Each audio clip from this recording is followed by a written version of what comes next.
Ah, À l'école ok. maintenant, j'arrive à l'école, je suis On même toute comprend fatiguée. un peu plus Je ne comprends même maintenant pas ce qu'on dit. d'où vient souvent la Un moment, frustration. j'ai commencé à... Quand je pensais Le seulement que 18 heures, il y a compresseur. répétition, j'ai commencé à fuguer. Les Mimi Love, Je vous parle là, j'avais je vous quoi? 9 laisse ans. l'écouter. 9 ans, 10 ans. J'ai commencé à fuguer. Je fuguais, j'allais me cacher chez une de mes tantes, une cousine à ma mère. Toujours là, dans Madagascar. Donc j'allais pas à l'école. J'avais des moments, j'avais des coupures. Parce que quand je rentre, ma mère va me prendre, m'envoyer encore chez mon oncle, parce que elle disait que je faisais exprès. En fait, moi je dis qu'elles étaient naïves. Pour eux, c'était une éducation, peut-être qu'elles voulaient me donner, qu'ils ont voulu me donner, mais leur éducation m'a détruit.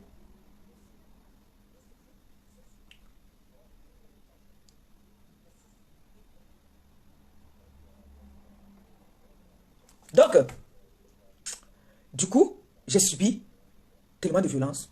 J'ai été bastonné. J'ai commencé à fuguer. Où je faisais des jours d'or. Parfois, je reste chez ma tante toute la journée. Le soir, quand elle me dit de rentrer, je pars dormir derrière une maison, n'importe où là. Le matin, je reviens comme si de rien n'était.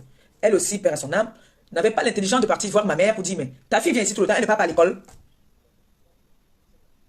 Elle me voyait avec des traces, des fouets. Je disais seulement que, ah, on m'a tapé, on m'a tapé. Elle aussi devait quand même dire que bon, cet enfant, c'est bizarre, je vais aller voir sa mère. Pourquoi l'enfant vient toujours ici le matin, elle rentre le soir, tout ça. Un moment, elle me laissait déjà dormir même là-bas. C'est un jour où j'étais assise chez ma tante. J'étais en train de laver le sol et puis j'ai entendu à la radio comment est-ce que ma mère me cherchait. Donc elle avait fait un SOS, elle parlait à la radio, qu'elle me cherchait, elle ne savait pas où j'étais et tout. J'ai entendu. Et un jour, il y a eu un problème chez ma tante où je pense que je m'étais bagarrée. Ma tante m'a tapé en plein carrefour. Les voisins ont vu, ils sont partis appeler ma mère. Mais tu cherches ta fille depuis. Voilà ta fille qu'on est en train de bastonner là-bas, qui s'est battue et sa tante est en train de la taper. C'est comme ça que ce jour-là, je suis rentrée. On m'a rasé la tête. On m'a rasé la tête. Je suis restée quelques jours. Et là, à l'heure là, vous connaissez nos parents en Afrique. C'était, oh, elle ne fait pas exprès. C'est si, c'est que, la sorcellerie. Eux, ils ne voyaient pas que j'ai subissais vraiment des fortes violences. Donc, jusqu'au jour où, un jour, ma mère rentre du travail. Mes sœurs et mon petit frère, on était assis au salon. Elle dit, donne-moi un peu ton ardoise. J'avais mis une photo même, hein, où j'étais en train de lire. Même, il faut que je demande à Gabi de regarder un peu ça là-bas. J'avais une photo où nous étions assis tous là au salon, on nous a pris en photo. Elle me dit de lire l'alphabet. Et moi, je lis l'alphabet jusqu'à Z, de A jusqu'à Z. Après, elle dit, mais pourquoi quand tu... C'est là qu'elle devait déjà savoir qu'il y a un problème. Elle me dit, mais pourquoi quand tu étudies avec ton oncle, tu fais ça exprès ou quoi? Pourquoi maintenant là, tu es en train de bien lire? Tu fais la sorcellerie? Elle commence à me blâmer. Pas méchant, elle me blâmait quand même que comment je fais exprès. Pourquoi est-ce que, avec maintenant là, tu es en train de lire? Pour se rassurer que je suis en train de lire vraiment l'alphabet, parce que pour savoir que l'enfant n'est pas en train de réciter, il faut maintenant renverser les lettres en me demandant montre-moi le B, montre-moi le D, montre-moi le A. Donc pour savoir si vraiment je mémorise ce que je suis en train de lire. Et j'ai réussi à tous ces tests. Elle dit non, ce n'est pas normal. Pourquoi? Dès que mon oncle entre, bam, pour montrer que voilà ce que ta nièce est en train de faire, elle lit bien. Je vous jure sur tout ce que j'ai de plus cher. Le A que je venais de lire, je ne vois plus, je ne connais plus le A. Je n'arrive plus à lire. Je n'arrive plus à lire l'alphabet que je venais de lire avec ma mère, je n'arrive plus à lire ça. Ou c'est parce que je savais que si je ne lis pas bien, je vais te bastonner. Je ne sais pas, mais je n'arrivais plus du tout à lire. J'ai commencé à gérer, rester à la maison. Je ne partais plus à l'école. J'étais là à la maison. Les autres allaient à l'école, ma mère allait au travail, ils venaient trouver souvent que j'ai fait à manger, que j'ai préparé. Et parfois, le premier repas que j'avais fait même, c'était la sauce d'arachide. Et ma mère a demandé qui a préparé. Je lui ai dit, c'était moi. Elle a dit, tu refuses d'aller à l'école parce que tu veux rester à la maison. Donc, elle m'a blâmé. Et je suis restée à la maison, je ne partais plus à l'école.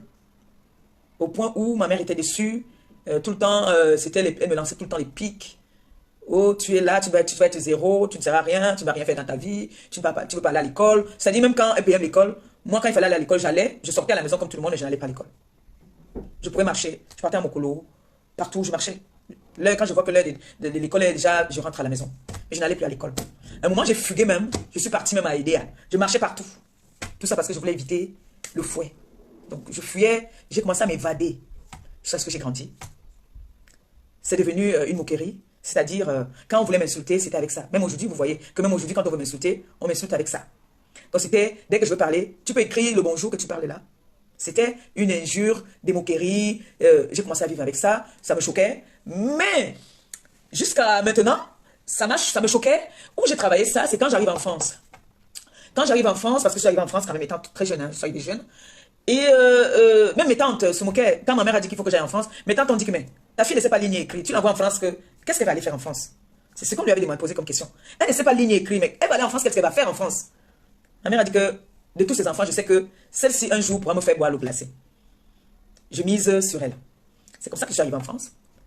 Et mon petit frère, même déjà, même étant à la maison, lui-même, il a compris que je ne voulais pas. Donc, il a dit, je suis bien d'accord, hein, que je veux que tu m'aides. Mais dès que tu commences à vouloir, déjà, je te fuis. Je ne veux pas t'entendre parler. Je te fuis. Et je suis arrivée en France. Je suis allée dans les mairies demander de l'aide. J'ai expliqué mon histoire. Où on m'a demandé, on m'a prescrit un psychologue.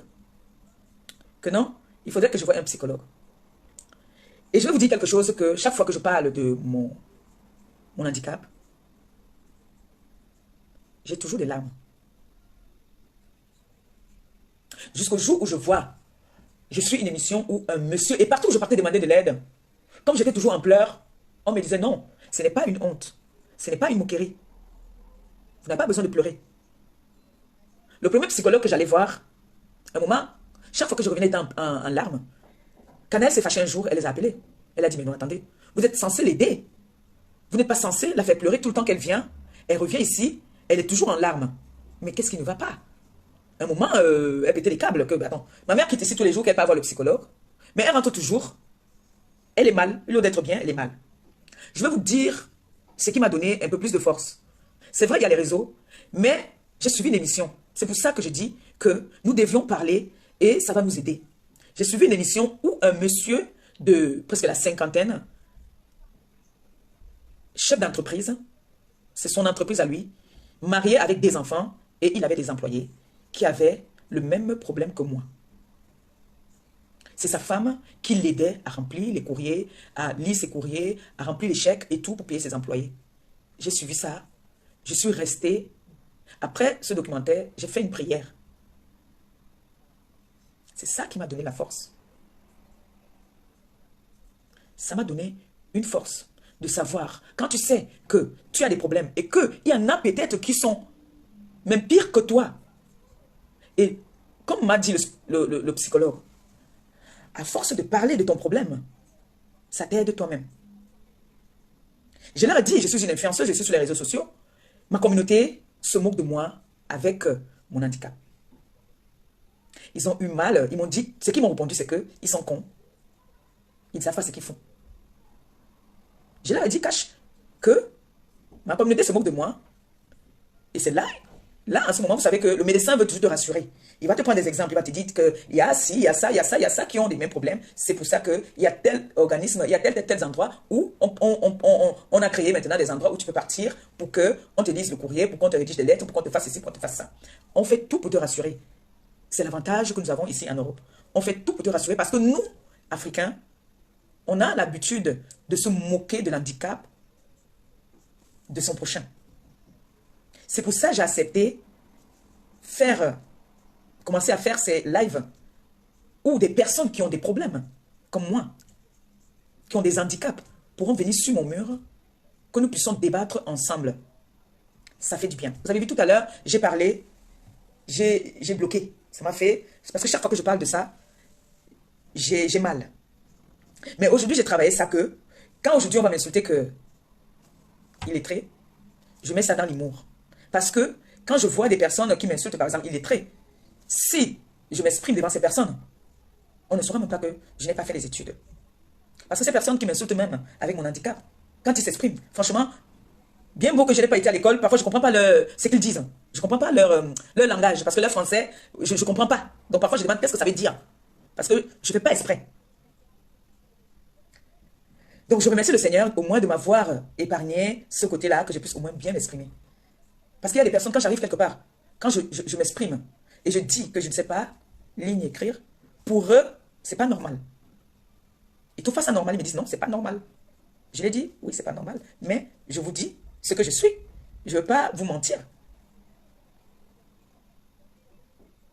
Donc j'ai été une jeune petite fille très intelligente et qui, du jour au lendemain, tout s'est arrêté comme ça. C'est pour ça, moi, aujourd'hui, je suis contre le fouet avec des enfants. Parce que je suis une preuve vivante. En Afrique, on tape l'enfant comme si on tapait l'animal. Moi, on m'a tellement tapé qu'on prenait même la lame. On me coupait comme ça. Je parle... Ma famille, ils sont encore vivants. Je ne parle pas que j'invente. On coupait, on me mettait le piment dans les fesses, dans les yeux. On me fermait. C'est-à-dire, après avoir fini de me fouetter, on me met le piment dans les fesses, dans les yeux. On me jette sous le lit. C'est-à-dire, en Afrique, on te tape comme l'animal. On te tape comme l'animal. Je ne sais pas si... Je vois souvent des vidéos ici, des photos des enfants avec des traces de fouet. J'ai eu ça. J'ai eu ça. C'est pour ça que quand je suis avec quelqu'un, tu essayes de vouloir me manipuler. Que je te dis, par exemple, de m'expliquer quelque chose. Toi, tu veux m'embrouiller. Je constate que j'ai envie de te détester. Parfois, ça me fait mal. Je pleure. Je suis allé voir des spécialistes. Mais j'ai envie de vous dire, c'est dur. Hein? C'est dur. Même seulement parler de ça comme je parle là, c'est dur. C'est très dur. Mais j'ai envie de dire, chacun naît avec son étoile. Voilà mes collègues blogueuses, influenceuses. Elles savent lire, elles savent écrire. Mais je pense hein, que j'ai ce qu'elles, parmi elles là, elles n'ont pas. Et qu'elles veulent peut-être avoir. Elles ont quelque chose peut-être que moi aussi j'ai envie d'avoir. Mais moi je n'envie personne. Je dis toujours que chacun a son étoile. La vie de tout un chacun est tracée. Et il ne faut pas forcer le destin. La vie est faite ainsi. Si Dieu a dit que toi, tu vas être non-voyant, tu vas être non-voyant. Si Dieu a dit que tu vas être sourde, tu vas être sourde. Si le Seigneur t'a donné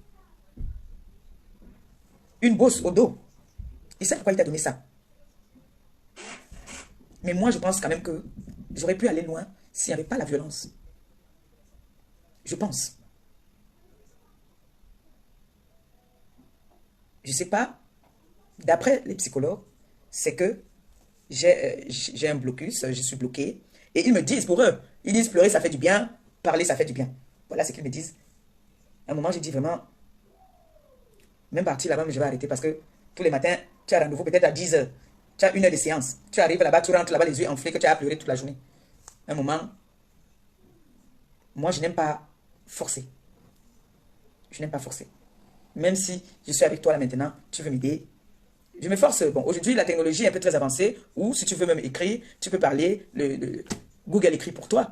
Dieu merci. Mais même Google va écrire pour toi. Il peut avoir une erreur. Il faut essayer de vérifier que ce que Google a écrit pour toi, est-ce que c'est ça? C'est compliqué, c'est dur. C'est très dur. Moi, je vous le dis, je sais de quoi je parle. Donc aujourd'hui, pour moi, ce n'est plus une injure. Ce n'est plus une injure parce que quand je regarde peut-être celle qui m'appelle, qui se moque de mon problème, qui ne peut pas dire 10 phrases sans faire des erreurs, moi, ça ne me dit plus rien. Ça ne me dit plus rien.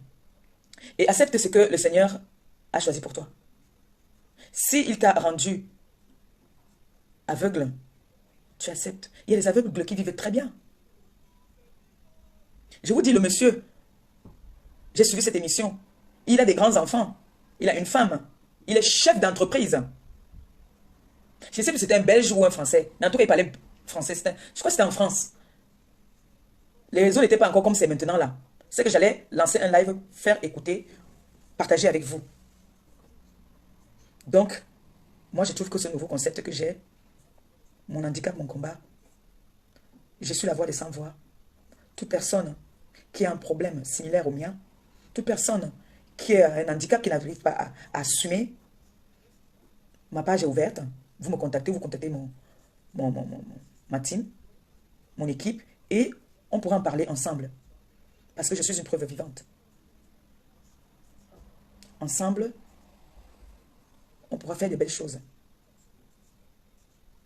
Comme par exemple, vous voyez quelqu'un qui est malade. Vous voyez comme la maladie des 4 lettres. Avant, c'est nous qui avons transformé ça, que ça devienne une maladie de moquerie. Et parfois, c'est la personne qui veut qu'on se moque, de lui ou d'elle. On ne se moque pas de l'handicap de quelqu'un. Donc, comme on va dire, nous, on est dans notre monde. Mais je préfère que ce soit, à partir de maintenant, un combat pour moi. Donc, si tu as un problème, que tu n'arrives pas à t'assumer, tu n'arrives pas à assumer ton handicap, contacte Mama Perpé, contacte le Diamant Bleu. Ensemble, je pourrais te faire reprendre confiance en toi.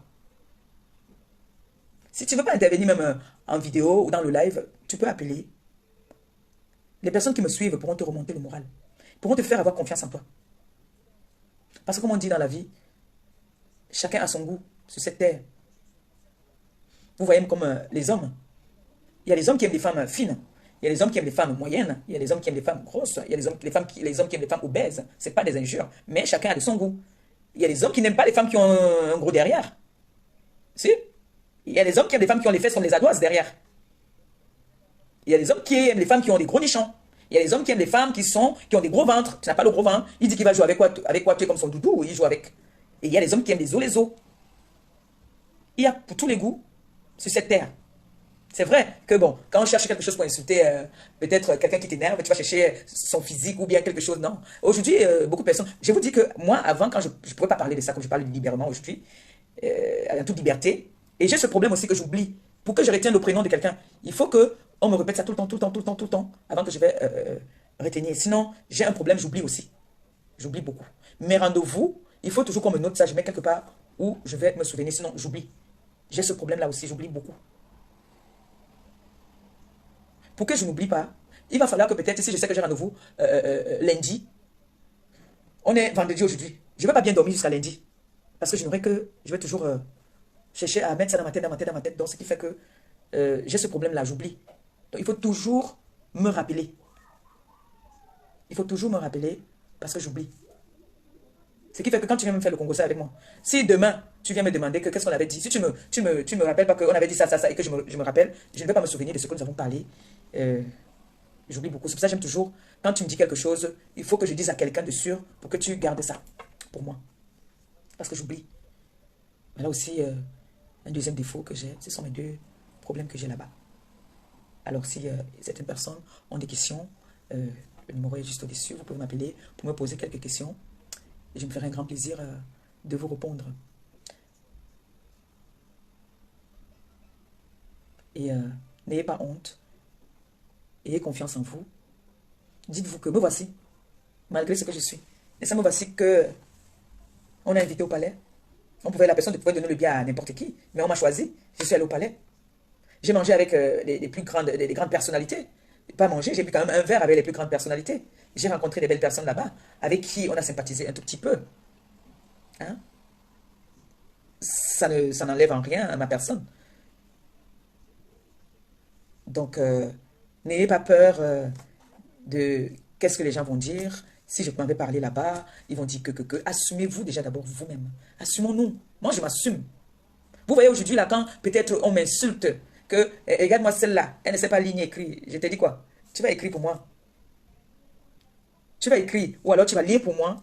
Moi, je veux parler français pour toi. C'est comme ça que je réponds souvent. Ça, c'est une façon de casser celui-là qui vient vouloir se moquer de toi. Tu vas voir l'autre qui va se moquer du physique. Oui, peut-être, bon, on ne peut pas refuser ça, que quelqu'un va venir se moquer du physique de l'autre. Oui, ça, c'est dans les querelles. C'est dans les querelles. Mais il y a des personnes que sans même les querelles, ils te versent ça sur le visage, comme ça que regarde tes pieds. Tu vois un peu? Voilà. Vous voyez que sur la toile, on a de tout. Tu vois pas quelqu'un qui va venir me dire, il voit bien que je suis légèrement hacké, mais elle va venir me dire que j'ai les pieds bizarres. Jusqu'à, tu vois, la personne va se mettre debout, que regardez-moi debout, regarde comment je suis, regardez-moi, regardez-moi. Alors que la personne sait personnellement que tu es plus belle qu'elle. Mais elle se rassure déjà d'abord que pour elle, elle est d'abord belle. Toi, l'adversaire, tu sais que la personne qui te lance le défi là, que mets-toi un peu debout. Quand tu la vois debout, ses pieds ne sont pas nets, mais elle va te lancer le défi parce qu'elle est d'abord sûre d'elle. Et un être humain doit d'abord être sûr de soi. Tu dois être sûr de toi, d'abord. Vous avez vu l'affaire des tout d'ici. C'est en train de montrer le visage de beaucoup de personnes. Certaines personnes ne cachent même plus leur rage, leur aigreur. C'est grave. Pourtant, chacun a sa chance. Demain, c'était peut-être moi hier. Demain, ça peut être une autre personne. Je n'ai pas les clés des tout dit. Je n'ai pas les clés de là-bas. Nous tous nous sommes suivis. Mais chacun amène un truc. Chacun a un truc que chacun aime. Tu peux aimer le diamant bleu parce que tu aimes sa façon de s'exprimer, tu aimes sa façon de rigoler, tu aimes sa façon de manger ou de boire. certaines personnes vont bien aimer ça. Moi, j'ai des personnes que j'ai souvent rencontrées dans la rue qui me disent, maman Pépé, j'adore quand tu danses. Est-ce que tu peux pas faire des directs? Tu danses seulement. D'autres qui me disent, maman Pépé, j'adore quand tu ris. Quand tu ris, ton rire là, c'est piquant. D'autres personnes disent, j'aime quand tu t'exprimes. Donc, chacun a quelque chose qu'il va aimer. Tout le monde a un petit truc. Mais ça ne veut pas dire que comme j'ai mon nouveau concept là, quelqu'un va venir, va se perdre là, que ta tête me donne envie de manger, je mange, je te mange. Hein. Donc, ne vous dites pas que parce que j'ai un nouveau concept, de dire que je ne peux pas répondre à certaines... Attendez, j'arrête bien mon alliance là. Voilà. Vous comprenez un peu. Si quelqu'un a une question à me poser, vous pouvez appeler, me poser vos questions. Je peux répondre à quelques questions avant d'aller me reposer parce que maintenant, l'équipe a demandé maintenant que je fasse des directs éducatifs, des directs pour sensibiliser et ne plus perdre du temps dans les directs, faire au moins 1 heure direct. Voilà. Si j'ai envie de laver quelqu'un, je peux appeler ma soeur Mayam. J'ai envie de passer moi quelqu'un. J'ai envie de m'exprimer. Je passe le mur de ma soeur. Je passe le mur de ma soeur Sawa. Je peux aller là-bas propre. Tout le monde doit, ne pas. Ici, là, maintenant, là, c'est le mur des sans-voix. Ceux-là même qui ont envie de casser la porte où ils sont fermés. C'est très important. Le fait de vous raffermer, c'est pas bon.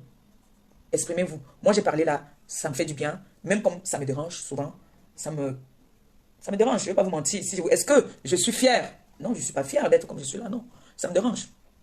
Ça me dérange énormément. Mais, la vie est faite ainsi. Vous savez que le miracle de Dieu existe, non? Le miracle de Dieu existe.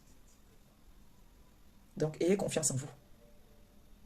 D'abord, ayez vraiment confiance en vous. Parce que moi, s'il y a une femme sur les réseaux sociaux qui est fière d'elle, moi, je suis fier de moi. Je suis tellement fier de moi que je suis même à dire, trop fier même, quoi. Oui. Parce que je sais ce que je veux. Je sais ce que ma personne vaut. Je sais. Donc, j'ai parlé de ça aujourd'hui pour vous dire que les personnes qui vont venir vous parler de moi ne me connaissent pas comme moi. Je me connais tellement que personne ne peut venir parler de moi. La personne qui va venir parler de moi, c'est ce que peut-être je vais te dire que, comme ça, mais tout ce qu'on parle sur moi, rien n'est vrai. Rien. Personne ne me connaît là. Personne ne me connaît là sur les réseaux là. Il n'y a personne qui me connaît. J'ai fonctionné avec quelques personnes là. Mais personne ne me connaît. Aucune personne ne me connaît là-bas. Allô? Oui?